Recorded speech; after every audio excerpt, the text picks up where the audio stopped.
また電話します。Hi, Geneva. I hope you can spare me a moment. Pwede ba kitang makausap?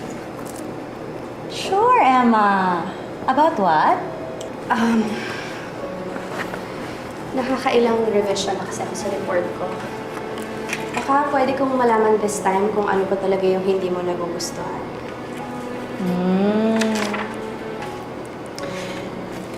Inayos mo ba talaga to, Emma? I mean, ang gusto ko talagang itanong sa'yo is, ganito ka ba talaga kapangit magtrabaho?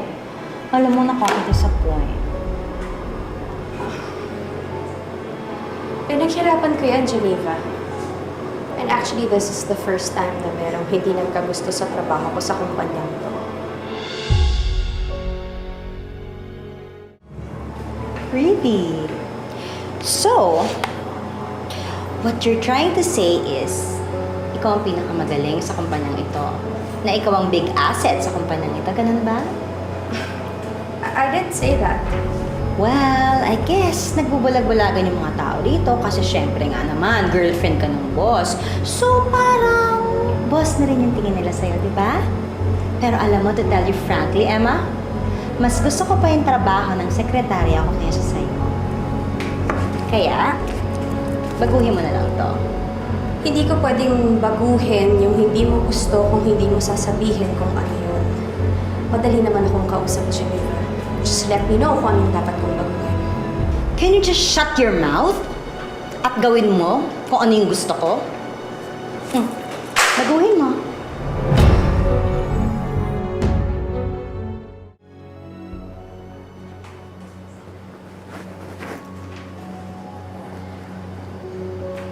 Hindi naman natatama yung ginagawa mo.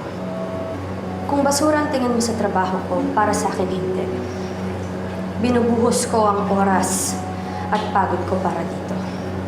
Talaga? Binubuhos mo yung oras at pagod mo sa trabaho mo? Parang hindi. Kasi parang ang tingin ko sa'yo, kampante ka lang eh, kasi may kapit ka. Kasi boyfriend mo si Angelo? Hindi totoo yan. Binibigay ko sa kumpanyang ito ang sipag at kakayanan ko.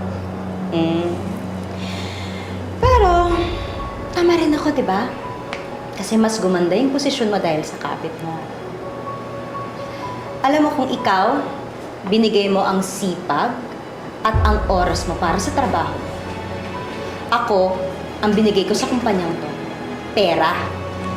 Pera, Emma. Naglagay ako ng malaking halaga sa kumpanyang ito. Kaya sa ating dalawa, mas mataas ang posisyon ko sa'yo. Kaya sa ating dalawa, ako ang dapat masunod. Naintindihan mo?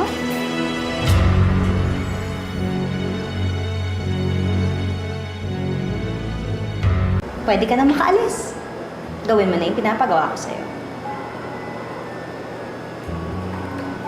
Sige, babaguhin ko to. Will that make you happy? Would you really like to know what would make me happy, Emma? Yun ay umalis ka na sa kwarto ko para magawa mo na yung gusto ko.